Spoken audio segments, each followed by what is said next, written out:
buckle up for our daily segment, Today's Talkers. A lot of people talking about, I feel like this happens at least once or twice a year, that we bring something like this up because there's always a new phone, a new iPhone, a new upgrade. But we have to talk about it because it's a lot. There's a lot of things going on, and some of these do impact. I know I have my broken phone, my shattered phone. Oh, that's nice, because I have my shattered MacBook at home that I can't get fixed. I'm so sorry. But lovely to talk about lovely this today. to talk about, because, okay, so we have the iPhone 16. That was what this whole Apple event that they had earlier this week, they talked about, and it's built for a new type of technology, which has a lot of people interested. A lot of people. Yeah. Other people. Other people. Very excited. Oh, to you're see on this your now. little Mac journey. I'm on like my little anti-Apple thing right now. The only Apple you'll see me with is the one that I can eat. Okay? Let me tell you, and my cell phone. But this. Okay. That's what we're talking about, is our cell phones right now, Rochelle. But this is the very first iPhone that was actually specifically made for generative artificial intelligence. And we hear a lot about AI these days, right? Yeah. But Apple CEO Tim Cook says that it marks the beginning of a brand new era. And this was announced on Monday at their annual hardware event. Yeah, so this means Siri might not sound the same way going forward. Actually, she's going to be sounding more natural and conversational, believe it or not. You know, I feel like I hear you talking to your phone more. I talk to Siri all day. Nicole, I talk to Siri just as much as I talk to you, okay? Exactly. That's so my maybe girl. this is good for you. You were talking anti-Apple. No, this sounds good for you.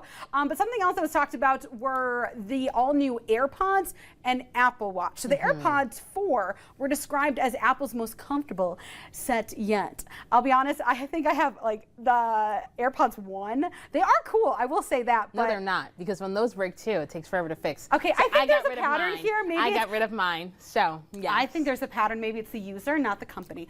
But what really has everyone talking is that these new AirPods will be a hearing aid feature, as well as a hearing test that users can access on their iPhones too. Okay, at least the hearing aid feature is something positive about this. What? I can't hear you. What did you say? Yeah, clearly you need to have someone. The user needs I'm one. just kidding. But as for the Apple Watches, I have one. Why don't you model it for us while I tell you about it? It's pretty dirty. I don't know if you want to close up on this. It's Once the again, user. This is That's an why. old version. It's the user. Okay, go ahead. But they have a unique health feature too, and if you will, you'll be able to detect if you have sleep apnea. Okay.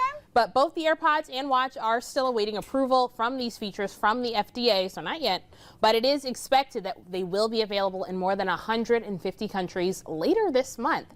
But we always have to get a hot or cold take. And I've had enough of you, so actually, Colton, why don't you tell us? He has a hot take. Maybe we won't like it. Oh, maybe we will. I think it's around the same thing. You know, back in the day, I used to want like all the newest, iPhones and all of that stuff. But nowadays, I just feel like there's not that much difference between the new products. And the only reason why I say that is because probably a couple months ago, I got the iPhone 15, and I don't really notice a ton of difference between the iPhone 13 that I had before. I will say that the new iPhone does have that new camera button at the top of the screen, which is kind of cool. Yeah. But I don't know. The hype of every single new announcement of new technology, it just seems like it's the same technology. I second that, Colton. And I can third it too. I'm not Team Apple. I'm just saying the facts. That's you got all. Honeycrisp written all over you. Yeah, I do. But like no, Honeycrisp. if anyone is Team Apple, I have all the Apple products. Exactly. I yeah. mean, but I'm just saying that like it's constantly upgrades, all this stuff. It can be overwhelming. It is. Yeah. And I would be interested in knowing how many people are running to get the latest new iPhone, because it seems like a lot of people are kind of keeping their phones longer nowadays too. Absolutely. So I don't know. And also because of and money. it's expensive. Yeah, Right. exactly. All right, thanks, especially Colton. when you break your Apple products. Thank you, Colton. Yes. Well, something that many of us watched on our iPhones, fixed or broken, is the viral TikTok series, Who the F Did I Marry? Let me tell you, the series of TikTok spanned, yes, I did watch it on my TikTok, on my Apple iPhone. I know you did. And my laptop too, okay? I put it on my TV and I watched it on the big screen. It was crazy. But it spanned across 50 separate videos, which added up to more than 8 hours in length. Yes, a lot of us watched it from start to finish. And in these clips, she tells us about her relationship with her ex-husband, who she says is a pathological liar. The story went viral went crazy. We did this a few months ago. We talked about it. More than 450 million impressions across social media.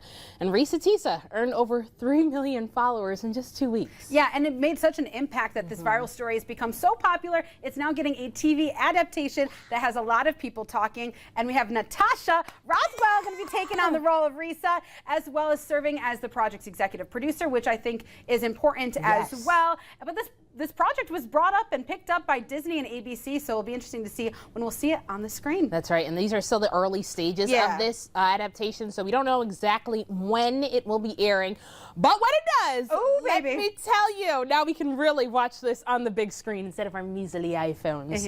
But also, keep your eyes out for another one of her TV shows that debuts this Friday, How to Die Alone on Hulu. Sounds like fantastic work. Natasha Rothwell, if you know her from Insecure, hilarious. The life heartbeat of that show, but definitely can't wait. Definitely. It'll be very, very good. Well, moving on in today's show, we are